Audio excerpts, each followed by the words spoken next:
och välkomna till den tredje podden från Chalmers alumninätverk i Stockholm, SING Stockholm. Det är din kajplats i människobyn som vi brukar säga.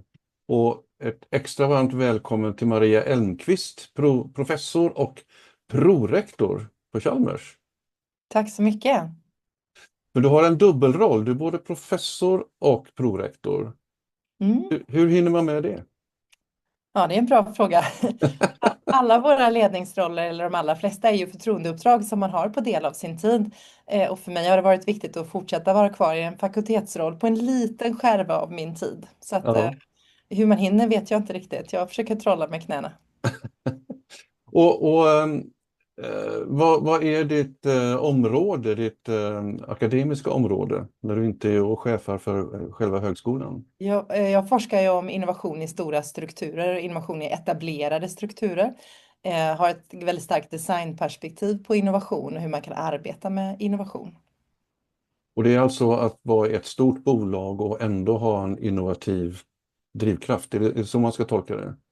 Ja, stora bolag eller stora strukturer. Ja. Också titta på organisationsformer. Hur kan man organisera sig annorlunda för att möjliggöra innovation till exempel då?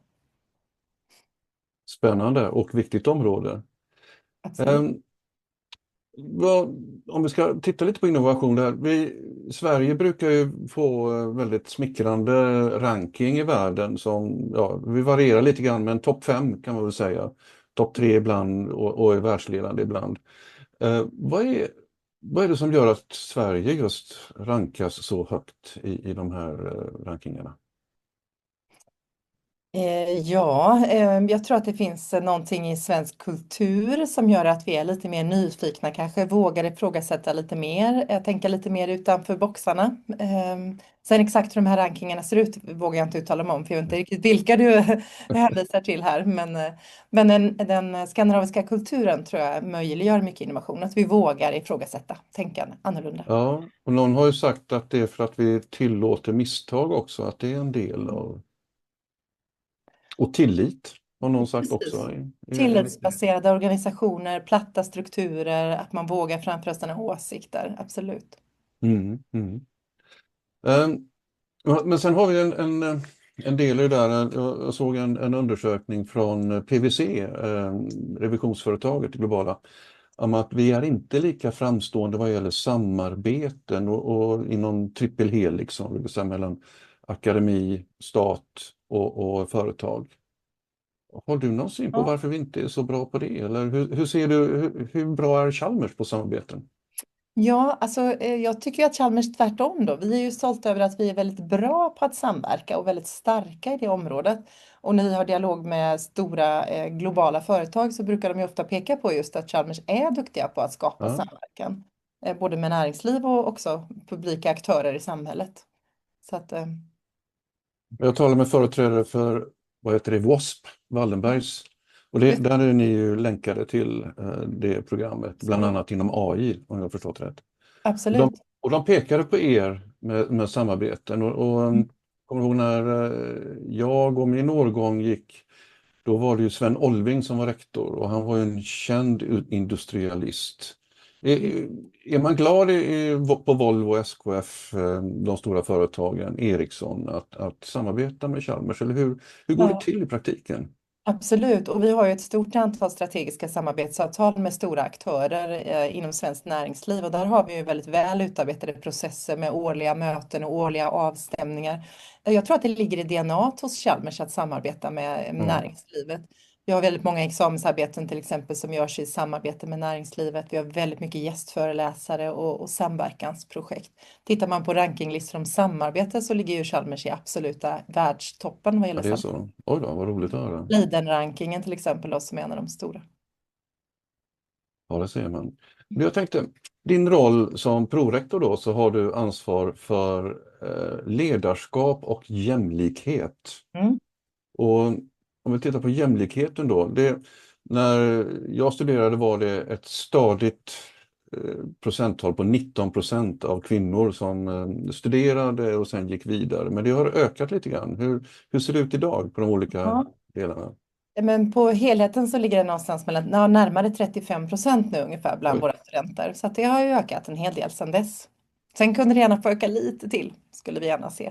Och det varierar ju mycket mellan programmen. Vi har ju program där det är övervägande, de flesta studenter är kvinnor, och vi har program där det fortfarande är ganska långt ifrån jämställda siffror. Så att men på snitt så ligger vi i närheten av 35%. Och hur ser det ut bland ledare, professorer och institutionsledare? Hur är procenten där? På professorsnivå så tror jag att vi ligger på 26% nu, så det är ju inte riktigt så bra som vi skulle önska. Vi har ju många områden där vi inte har speciellt många kvinnor. Och där har vi faktiskt också ett uppdrag från staten, en slags mål att vi ska försöka befordra och rekrytera minst 34% kvinnor då. Jag skulle säga att det arbetar vi ganska bra med. De senaste åren har vi haft en ganska jämn tillsättning mellan män och kvinnor. Vad gäller ledande befattningar ser det också relativt bra ut. Jag har faktiskt inte den aktuella siffran just nu, men där är det hyfsat bra siffror om vi satsar på 40-60 spannet, vilket vi ju gör. Mm. Ja, man brukar väl säga att det är jämlikt när man kommer över 40%, för sen Ja. varierar det alltid mellan olika Precis. verksamheter. Men nästa vecka så ska vi ha ett möte med Amanda Lundeteg som är vd för stiftelsen Allbright, ett initiativ just kring jämlikhet. Och hon pekar på att i börsstyrelser, vd och ledande roller i börsbolag så börjar vi till och med gå baklänges. Det har stagnerat och går bakåt. Och hon var också oroad av synen på jämlikhet från yngre. Känner du att det har ändrats någonting i era samarbeten med stora företag till exempel? Nej, jag har inte sett det nu hos oss, utan vi jobbar ju väldigt aktivt med både jämställdhet och jämlikhetsfrågor. Så att jag har inte upplevt det. Men jag har också sett siffrorna från Allbright, och det är klart att det är oroväckande för våra börsbolag. Ja, vi har lite att göra där. Jag arrangerade ett möte en gång med Europachefen för McKinsey. Och han sa att talar man jämlikhet så måste man se det på samma sätt som att när man startar kanske ett kontor i Beijing. Och om man gör det, ja, då kommer ju det vara på varje ledningsgruppsmöte och styrelsen kommer fråga efter det och man kommer ha det som en fast punkt på agendan. Hur går det i Kina? Och ska man ha jämlikhetsprojekt så är det samma sätt. Man måste ha fokus på det, annars så tappar man momentum och energi. Precis. Och det är ju faktumet att jag fick den här rollen så att säga på Chalmers. Det var ju också ett sätt att säkerställa att vi inte tappar den här frågan, utan att vi fortsätter att arbeta med den systematiskt. Och vi håller ju på att bygga upp en struktur där vi följer upp detta mycket tydligare med vårt jämlikhetskontor och så. Så att det är absolut på agendan för oss på Chalmers. Ja, spännande. Men hur är det då med inkludering av, om vi gör jämlikhet till en större fråga och tittar på utländsk bakgrund och etnicitet och hudfärg och vad man nu kan tänka sig och blanda in det där. Hur ligger man till där och hur jobbar ni med det? Men vi arbetar ju också med sådana frågor naturligtvis. Vi vill ju att alla som är anställda på Chalmers och alla våra studenter ska uppleva att de blir respekterade i sin arbetsmiljö och att man har lika villkor och möjligheter såklart på Chalmers. Vi mäter ju inte riktigt på samma sätt, för här hamnar man ju i känsliga personuppgifter. Så vi får ju helt enkelt inte registrera etnicitet och den typen av våra personaldatabaser. Så jag har inga siffror. Men jag kan säga att vi är en väldigt mångkulturell miljö. Vi har ju väldigt många medarbetare och studenter från alltså hundratals nationaliteter som finns på campus. Så att det är viktigt för oss att man upplever att man är inkluderad oavsett vem man är. Just det. Ja, det är väl själva nyckeln, just upplevelsen utav minoriteter. Precis. Vilket roligt jobb du verkar ha. Eller hur? Ja. Det roligaste. Om vi tittar framåt lite grann då. Ni har tagit en strategi, ni har inrättat ett fundraisingkontor. Vad ska man använda pengarna till? Vad är målet nu i den här nya strategin? Den nya strategin är ju någonting som genomsyrar precis allting vi gör just nu. Det handlar om en ambitionshöjning både vad gäller akademisk excellens men också vad gäller akademisk miljö och hur man upplever vår verksamhet. Vi vill ju att våra forskare ska få ännu bättre förutsättningar att bedriva riktigt spännande forskning, så därför försöker vi få in mer basanslag till forskarna. Eftersom svensk forskningsfinansiering ju väldigt mycket bygger på kortare anslag där man har en styrning. Vi har också många anslag som kräver en motfinansiering, så man kan säga att ju duktigare vi är på att få in externa anslag, desto mer styrda blir vi av finansiärerna. Så vi arbetar väldigt hårt på att säkra en basfinansiering där forskarna inte är styrda. Och här kommer ju fundraising in som en viktig komponent i det systemet då, att försöka, om man ska öka basfinansiering på sin fakultet så kan man antingen minska antalet fakultet eller öka intäkterna så att säga. Och vi jobbar i båda de ändarna, öka intäkterna men också faktiskt hålla igen volymökningen som nya pengar oftast brukar leda till. Så försöka hålla emot lite grann, inte för mycket tillväxt på de tjänsterna och sen öka pengar in i systemet och sen växa på andra dimensioner. När är ni nöjda? Vad har ni uppnått? När vi är nöjda, vårt mål är ju att Chalmers ska vara ett absolut ledande universitet på europeisk nivå. Så att vi har ju en ganska högt satt ambition på 5-6 års sikt att kunna faktiskt på riktigt tävla med de tyska universiteten. Och pratar vi 15-20 års sikt så hoppas vi kunna tävla med de schweiziska universiteten. Ja, framförallt ETH eller ETH i Zürich lyfts ju ETH fram. och PFL, de två tekniska lärosäten som finns i Schweiz, är ju någon slags mål eller ledstjärna för oss. Så att på sikt så skulle vi vilja vara där. Det är förstås väldigt högt ställda aspirationer och våra system är väldigt olika. Men absolut, vi inspireras av dem. När jag bodde i Schweiz så var jag på ETH och då hade man en broschyr och där stod det att ETH i Zürichområdet har näst flest akademiska platser i Europa, slås bara av Sverige. Ja, alltså, intressant. Ja, verkligen, så att man kikar på Sverige så att det tittas åt båda håll kan man väl säga. Absolut, och vi har ju mycket vi har andra styrkor som man kanske inte har i Schweiz då, som gör att vi också hoppas kunna attrahera riktigt duktiga forskare till Sverige. Så någon slags effektmålbild så kan man ju säga att vi som lärosäte också vill bidra ännu mer till samhällets utveckling och nationell konkurrenskraft och kanske till och med europeisk konkurrenskraft.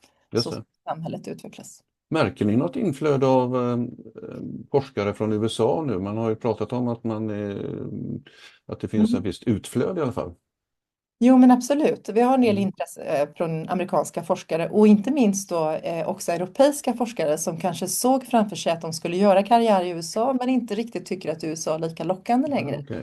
Så vi blir också ett alternativ till de europeiska riktigt starka forskarna. Ja, spännande. Ta lite in i att nå ut då. Det gäller både nå ut och nå in förstås om ni ska lyckas med fundraising. Jag tycker mig märka att man hör mer från Chalmers i media just nu. Även för fortfarande kan man väl tycka att, och det är klassiskt att man pratar om vad man gör och inte kanske vad bidraget är, vad effekten är. Men det hörs mer om Chalmers och rätt några fel nu, men var det första gången ni var i Almedalen och hade en egen trädgård där? Ja, vi har ju haft aktiviteter i Almedalen under många år i olika omfattning och det drogs väl ner lite grann på det någonstans innan pandemin och nu förra året var vi där men hade inte så mycket egna saker utan vi var där och lyssnade in väldigt mycket och i år hade vi mer större satsning på egna aktiviteter. Vi tycker att det är en bra arena för att synas, absolut. Är ni nöjda med de aktiviteterna ni hade? Det var en väldigt fin trädgård. Ja, tack. Jo, men det var väldigt trevligt och väldigt bra. Och vi var ju där ganska många, vilket gjorde att vi också kunde delta i många aktiviteter som också ordnades av andra.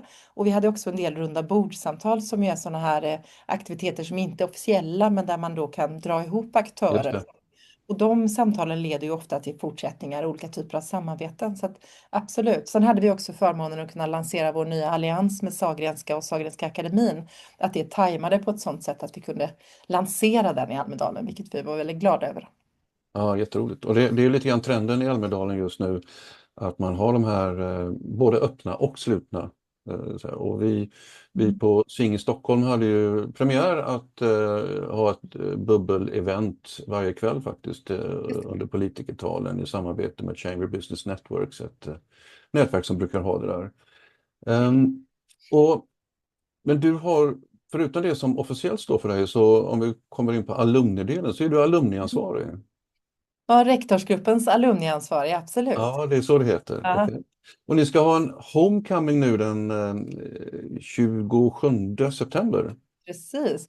Och vi Spännande. försöker ju öka våra ansträngningar att liksom koppla upp oss ännu mer mot alumni.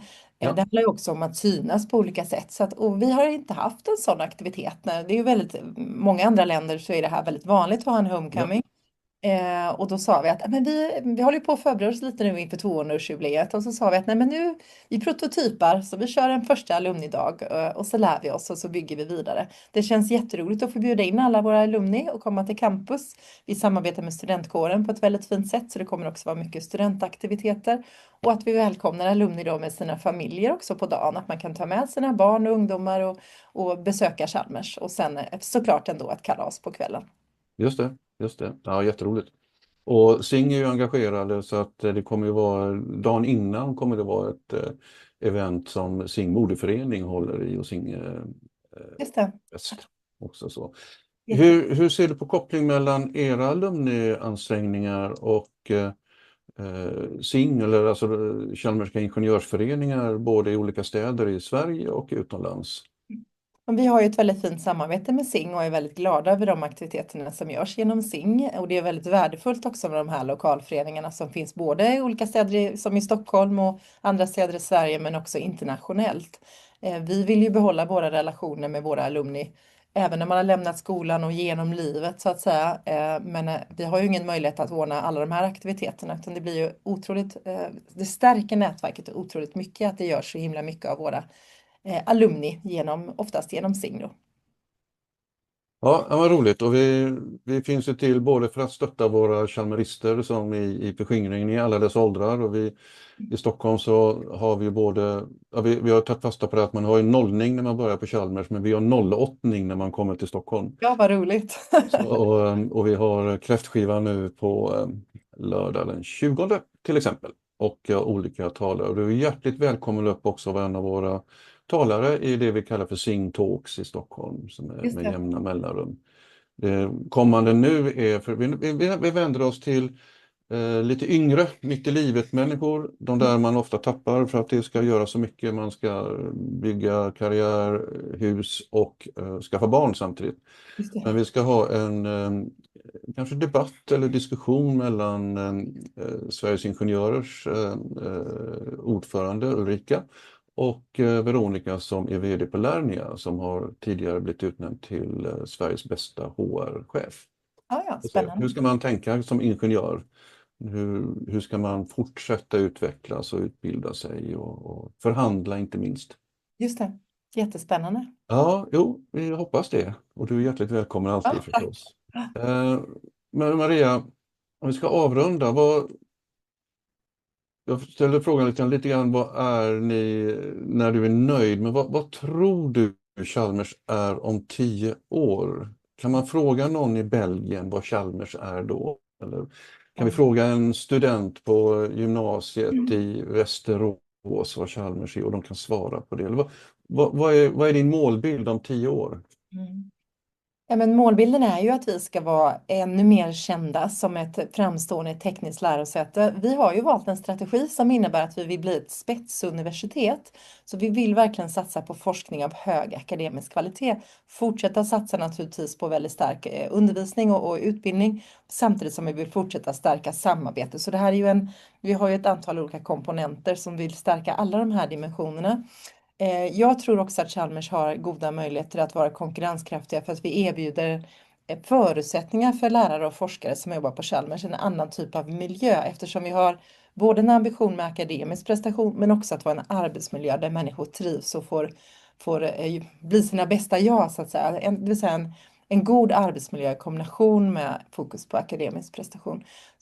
Där har vi faktiskt, det låter lite konstigt men där har vi verkligen en möjlighet att sticka ut lite grann. Jag tror ju mycket på det nordiska ledarskapet, det vill säga vi har en tillvaro där människor kan kombinera tufft arbetsliv men ändå ha familjeliv och lite balans i livet.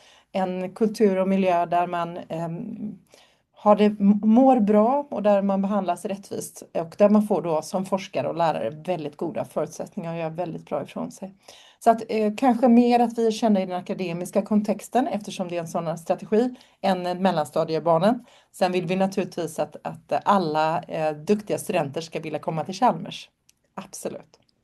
Långt svar kanske, men så höga Ja, ambitioner. det är spännande med den nordiska kontexten och hade samtal dels med Erik Winter som är chef för Europas största bank, han i Norden. Han säger att vi borde skapa något som heter Nordens förenta stater. Ja. Och ett samtal med Jan Eliasson som pratar om att det bildas någonting just nu som heter Norden plus. Och det är för att alla baltiska stater börjar kalla sig för nordiska. Just det. Så det har ett ännu större upptagningsområde till skolan. Vi samarbetar ju i någonting vi kallar för Nordic 5 Tech, det vill säga de 5 största tekniska lärosätena i Norden. Det är ju vi KTH, så det är NTNU i Norge, DTU i Danmark och Aalto i Finland. Och vi pratar ju mycket om att tillsammans så är vi representerar vi en annan typ av lärosäten och vi tror att vi har stora fördelar att kunna attrahera de riktigt vassaste forskarna. De kan komma till oss istället för att åka till USA. Just det. Stort tack Maria för din tid och lycka till med det stora saker ni har tagit på er och en väldigt hög ambitionsnivå. Så stort tack för din tid i det här och så ser jag fram emot att träffas den 27 på Homecoming. Det hoppas jag verkligen. Varmt tack att jag blev inbjuden. Jag heter Ulf Kruse, ordförande i Sing Stockholm och detta är vår 3:e podd och ni är välkomna att lyssna på fler poddar som produceras av Lakshmi Selelkar och finns där poddar finns. Stort tack allihopa!